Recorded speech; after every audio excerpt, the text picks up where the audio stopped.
दुनिया का हर व्यक्ति कभी न कभी अपने जीवन में एक बार प्रॉपर्टी खरीदने की इच्छा जरूर जाहिर करता है। लेकिन इच्छा जाहिर करने के बाद उनके मन में बहुत सारी संशय और शंकाएं आती है, जो कि कई प्रकार की होती है कि प्रॉपर्टी खरीदने से पहले किन किन बातों को ध्यान देना चाहिए, प्रॉपर्टी खरीदने के बाद किस किस परेशानियों से गुजरा जा सकता है, या प्रॉपर्टी खरीदने को लेकर के और भी किसी प्रकार की फ्रॉड या किसी भी प्रकार की परेशानियां आए उससे कैसे बचा जा सकता है। मैं आज बात करूंगा आपको लीगल वर्सेस इलीगल प्रॉपर्टी के बारे में। हाँ दोस्तों, लीगल वर्सेस इलीगल मतलब कुछ प्रॉपर्टीज ऐसी भी होती है जो इलीगल होती है। वो इलीगल किस लिए होती है, और कुछ प्रॉपर्टी लीगल होती है, वो प्रॉपर्टी लीगल क्यों होती है, इसके बारे में आप सभी को आज मैं बताऊंगा। और बताऊंगा कि आपको कैसे प्रॉपर्टी में इन्वेस्ट करना चाहिए, क्योंकि प्रॉपर्टी खरीदना मतलब आपके सपनों का घर खरीदना या आपके बेहतर भविष्य के लिए निवेश करना है। और वो निवेश के लिए पैसा आप अपने मेहनत से, बहुत खून पसीने की कमाई हुई पूंजी से जाकर के लगाते हैं। तो ऐसा कभी ना हो कि आप किसी ऐसी जगह प्रॉपर्टी खरीदे जहां पर आपका पैसा पूरी तरीके से नुकसान या डूबते में चला जाए। तो आप कुछ बातें ध्यान रखिएगा कि आपको कैसे प्रॉपर्टी खरीदना है। मैं आपको बताता हूं कि real estate legal versus illegal property के बारे में। तो सबसे पहले दोस्तों एक बात मैं बताना चाहूंगा, अगर आप प्रॉपर्टी प्लॉट के रूप में खरीदना चाहते हैं, तो प्लॉट के रूप में अगर खरीदना चाहते हैं प्रॉपर्टी, तो उसमें बहुत सारे कैटेगरीज आते हैं। सबसे पहला एक कैटेगरी आता है जो कि होता है लैंड, जो कि एग्रीकल्चर लैंड होता है। वो एग्रीकल्चर लैंड किसानों से खरीदा जाता है, जो कि जिस भूमि पे, जिस जमीन पे किसानी का, कृषि का काम चलता रहता है। उसके अलावा जो आता है कि हम बिल्डर या डेवलपर से जो प्लॉट कटिंग होती है, जिसमें हम घर बनाने के हिसाब से सोच समझ करके प्रॉपर्टी खरीदते हैं, वो होता है। फिर आता है कमर्शियल, हम घर के बाद ऐसा लगता है कि यार हमारा एक खुद का अपना दुकान हो या ऑफिस हो या कमर्शियल कॉम्प्लेक्स हो, इसलिए हम प्रॉपर्टी खरीदते हैं। तो मैं आज आपको स्पेसिफिक एक प्रॉपर्टी के बारे में बताऊंगा, जो कि होता है हम मकान बनाने के लिए, रहने के लिए जो प्रॉपर्टी खरीदते हैं उसके बारे में, या कि एक छोटा निवेश के लिए हम खरीदते हैं उस प्रॉपर्टी के बारे में। दोस्तों यहाँ पर प्लॉटिंग जो शब्द होता है, प्लॉट का कटिंग करना और डेवलप करना, उसको बोलते हैं प्लॉटिंग करना। छोटे भूखंडों का जो टुकड़ा होता है उसको प्लॉट कहते हैं। तो वो प्लॉट जो होता है, सबसे पहला आता है एग्रीकल्चर। मैक्सिमम लोगों को मैं देखा हूं कि सस्ते बजट के चक्कर में वो जो है ऐसे प्रॉपर्टी में इन्वेस्टमेंट कर लेते हैं जो कि उनको भविष्य में बहुत ज्यादा परेशानियों का सामना करना पड़ता है। कई बार ऐसा होता है कि उस प्रॉपर्टी पे नामांतरण या म्यूटेशन का जो है प्रॉपर वे पे नहीं हो पाता, गवर्नमेंट की तरफ से कहीं ना कहीं किसी कारण से स्टे लगा होता है। या तो ऐसा हो जाता है कि अगर आपका नामांतरण भी हो गया तो उसके बाद उसमें आप अगर मकान का नक्शा पास कराने जाएंगे तो मकान का नक्शा पास भी नहीं होता है। वो कारण क्या होता है मैं आपको उसको बताता हूं। सबसे पहला होता है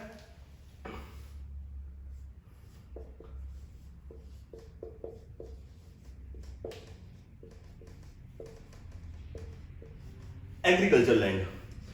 मैक्सिमम जमीन के काम करने वाले लोग कहते हैं कि आप प्रॉपर्टी आप खरीदिए जिसका रेट, अगर मैं रायपुर छत्तीसगढ़ की बात करूं तो बहुत कम से कम बजट में भी प्रॉपर्टी बिकती है। मैं समझता हूं 299 रुपए से लेकर के हजारों रुपए तक की प्रॉपर्टी का वैल्यू है। अब ये 299 रुपए में आपको क्या प्रॉपर्टी मिलेगा? ये क्या करते हैं कि किसी किसान से जमीन को खरीद लेते हैं। खरीदने का सेंस ये होता है कि ये अपने नाम पे रजिस्ट्री भी नहीं कराते हैं। जमीन से उनको एक टोकन राशि या बयाना राशि या एग्रीमेंट राशि उनको देते हैं। किसान का जमीन किसान के नाम पे ही होता है। फिर ये जो भूमाफिया जो होते हैं या ये डेवलपर, प्रॉपर वे पे इनको भूमाफिया ही बोला जाता है। तो ये जो भूमाफिया होते हैं, ये भूमाफिया किसान से जमीन का एग्रीमेंट करते हैं और फिर ये जो है सीधा कस्टमर को टारगेट करते हैं, कस्टमर को उसके प्लॉट का टुकड़ा करके देते हैं। इनसे एक मियाद मिलता है, एक समय मिलता है किसानों से कि हम आपको इस पूरे जमीन का पैसा 1 साल में देंगे, 2 साल में देंगे, या छोटे छोटे प्लॉट की कटिंग करके टुकड़े में रजिस्ट्री करके आपको लोगों से पैसा ला करके आपको देंगे। तो ये होता है, ये जो भूमाफिया होता है वो डायरेक्ट क्लाइंट को सर्च करता है। 1 मिनट दोस्तों, मैं आपको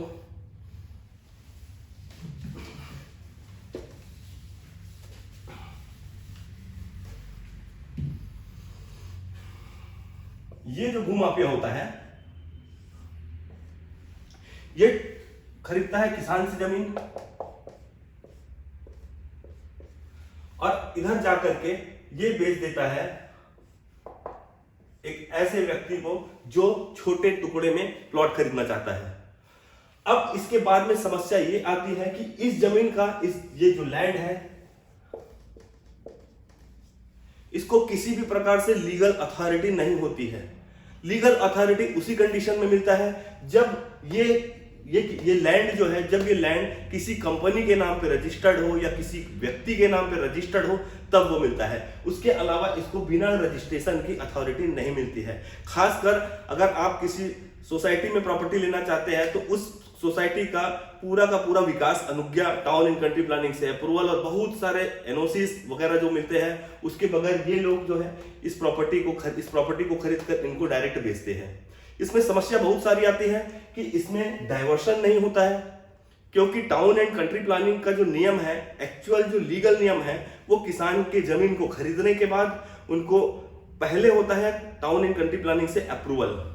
ये होता है रायपुर या छत्तीसगढ़ की अगर बात करूं तो डायरेक्टरेट ऑफ जो मिनिस्ट्री है, वहां पर जाकर के प्रॉपर वे पे लेआउट अप्रूवल होता है। उसके बाद फिर वो प्रॉपर्टी जो है डाइवर्शन के लिए लगती है। फिर डाइवर्शन के लगने के बाद बहुत सारी जो गवर्नमेंट से रिलेटेड एनओसीज होते हैं, वो सारे चीज मिलते हैं। उसके बाद में फिर वो जाकर के बिकने के लिए लीगल वे पे आते हैं। तो सबसे बड़ी समस्या यहाँ पर ये होता है कि यहाँ पर 299-300 रुपए में प्रॉपर्टी खरीद लेते हैं लोग, और उस समय पता नहीं चलता है। उस समय तो लोगों को लगता है कि ये मैंने सस्ते में प्रॉपर्टी खरीद लिया है, और उसके बाद 2 साल बाद, 5 साल बाद, 10 साल बाद देखते हैं यहाँ पर ये लैंड वैसे का वैसा ही पड़ा हुआ है। इस पे ना किसी प्रकार का रोड बना है, ना बिजली आया है, ना पानी आया है, ना नाली आया है, ना कुछ भी डेवलप नहीं हुआ है। बेचने के समय बेचने वाले बहुत सारे कमिटमेंट करते हैं, लुभावने ऑफर देते हैं, और जब वस्तु स्थिति, जब असलियत, जब समय आता है, उसके बाद ही पता चलता है ये है क्या एक्चुअल में।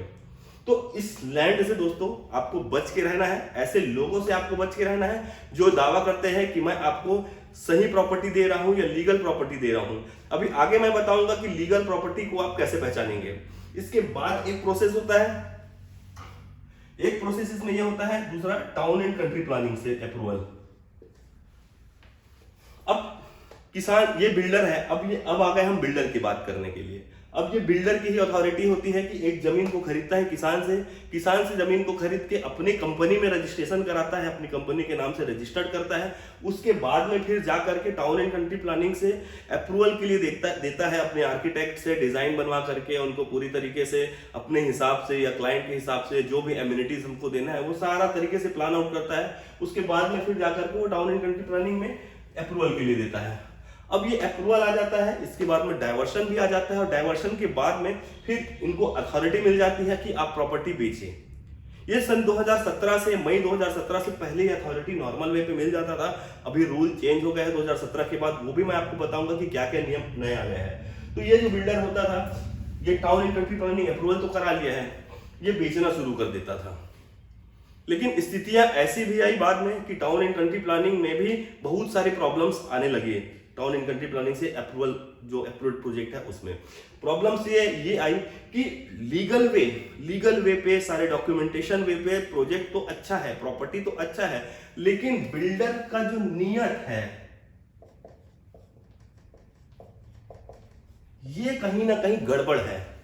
ये गड़बड़ है का मतलब ये है कि प्रॉपर्टी आपको बेचा इन्होंने, आपको ये प्रॉपर्टी बेचा, आपने प्रॉपर्टी खरीदा, पैसा आया, लेकिन यहां पर जो डेवलपमेंट होना चाहिए था, रोड, नाली, बिजली, पानी, क्लब हाउस, जिम, जो भी उन्होंने ब्रोशर में कमिटमेंट किया था, वो कमिटमेंट उन्होंने फुलफिल नहीं किया।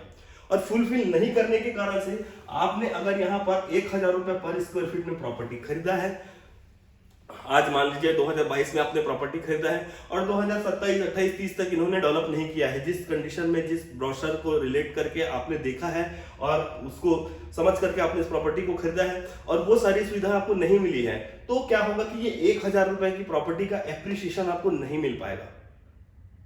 आप समझिए बात को, क्योंकि 1000 रुपए का प्रॉपर्टी का आपको एप्रिसिएशन इसलिए नहीं मिल पाएगा क्योंकि आपने बहुत सारी सुविधाओं को देख करके प्रॉपर्टी को खरीदा है।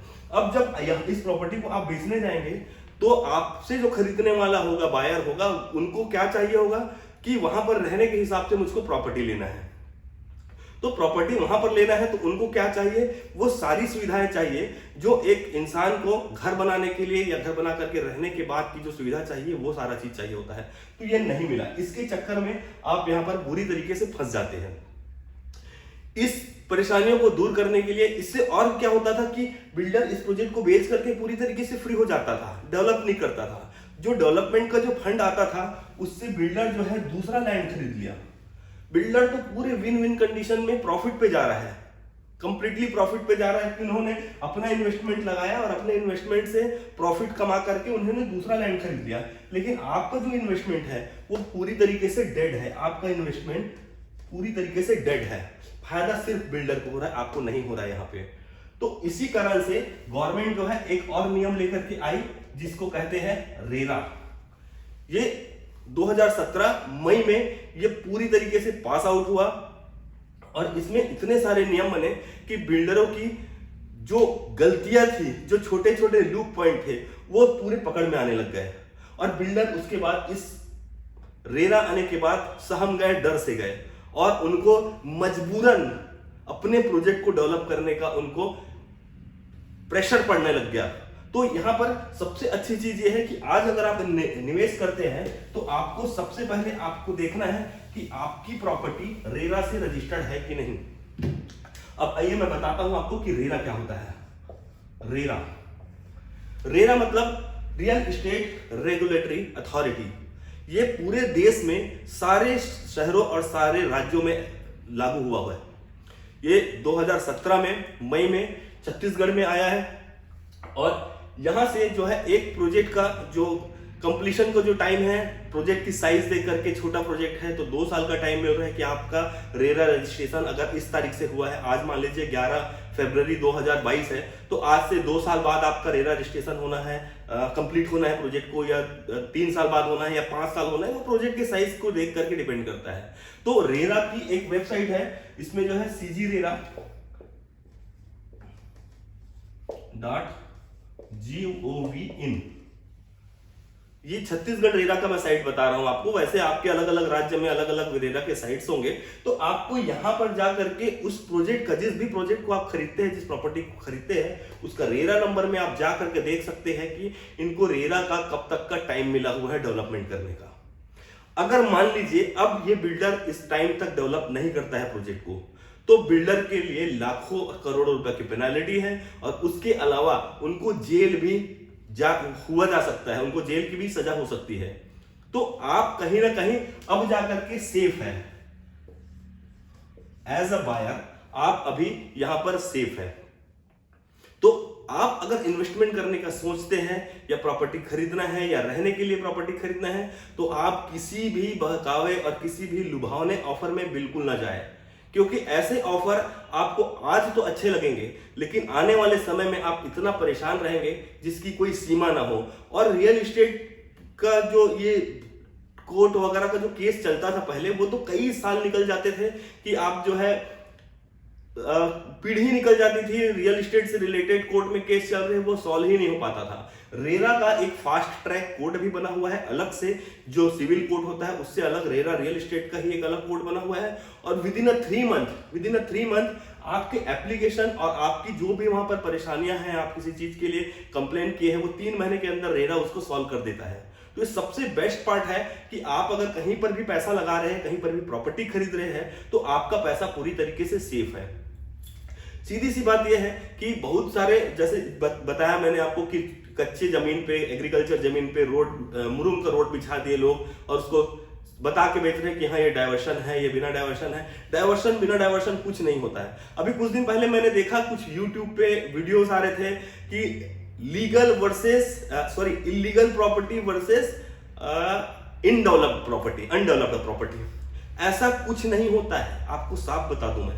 लोग अपनी चीजों को बेचने के लिए कुछ भी उल जुलूल बातें कर रहे हैं। मैं बहुत सारे लोगों को जानता हूं जो इतने सारे काम कर रहे हैं। मैं रायपुर में बैठा हुआ हूं, रायपुर के आसपास देखता हूं अननेसेसरी के लोगों को भड़का के, लोगों को लुभावने ऑफर दे के, सस्ते के चक्कर में लोगों को फंसा रहे हैं और कहीं ना कहीं उनका बहुत बड़ा नुकसान कर रहे हैं अपने प्रॉफिट के चक्कर में। तो आप उनके चक्कर में मत आए। क्योंकि उनको क्या करना है, उनको तो बहुत पैसा लगाना नहीं है किसी के जमीन पे एग्रीमेंट किए किसान की जमीन में और उसके बाद वो बेचे और चले गए। उस आदमी को आप नहीं पकड़ सकते बाद में, क्योंकि उनके नाम से कोई भी लीगल डॉक्यूमेंट नहीं है। वो किसान भी हाथ खड़ा कर देगा कि भैया मैंने तो प्रॉपर्टी इनको बेचा था और ये ऐसा ऐसा हो गया। कुल मिलाकर के जो खरीदने वाला बायर है वो बुरी तरीके से परेशान होने वाला है। इसके लिए आप जो है सोच समझ करके अपना विवेक से काम कीजिए। अपने अनुभव, या तो आप किसी एक्सपर्ट से सलाह लें कि जिसको इस सब चीजों के बारे में ज्यादा से ज्यादा जानकारी है, जो आपको बिना किसी स्वार्थ के अच्छी तरीके से सुझाव दे सके। और जो है आप बहुत ही सोच समझ करके अपने पैसे का निवेश करें, क्योंकि आपका पैसा ऐसे ही कहीं पानी में बहता हुआ आया नहीं है। आपने बहुत ही मेहनत से, अपने खून पसीने से, बहुत समय देकर के उस पैसे को कमाया है। तो अगर आपको किसी भी प्रकार की रियल एस्टेट का सॉल्यूशन चाहिए, किसी भी प्रकार की आपको जानकारी चाहिए, मुझसे किसी भी प्रकार का परामर्श चाहिए, तो आप मुझे बेझिझक मेरे मोबाइल नंबर पे कॉल कर लीजिएगा। इस स्क्रीन पे, इस वीडियो के स्क्रीन पे मेरा मोबाइल नंबर बिल्कुल आएगा। आप मुझे बिना किसी चार्ज के, बिना किसी संकोच के आप मुझे कॉल करके पूछ सकते हैं कि सर मुझको ऐसी प्रॉपर्टी खरीदना है, इसके लिए क्या सॉल्यूशन है, कि सर मुझे किसी भी प्रकार की प्रॉपर्टी का रिक्वायरमेंट है, या किसी भी प्रकार की चीजों को आपको ऐसा लगता है कि ये मुझे समझ नहीं आ रहा, तो आप मुझको बराबर तरीके से पूछ सकते हैं।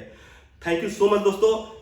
अगेन मैं Shailendra Dewangan, real estate expert. 13 सालों से मैंने रियल एस्टेट में सेवा दिया है और 3000 से अधिक लोगों को मैंने पूरी तरीके से संतुष्ट किया है। मेरे हर एक क्लाइंट आज हैप्पी क्लाइंट है और उसी क्लाइंट के कारणों से आज मैं अच्छे मुकाम पे पहुंचा हूं। उन सभी मेरे ग्राहकों को, मेरे एक परिवार को बहुत बहुत धन्यवाद कि मैं आज आप सभी के सामने इतनी अच्छी तरीके से चीजों को बता पा रहा हूं, आप लोगों को एक अच्छा गाइडलाइन देने की कोशिश कर रहा हूं।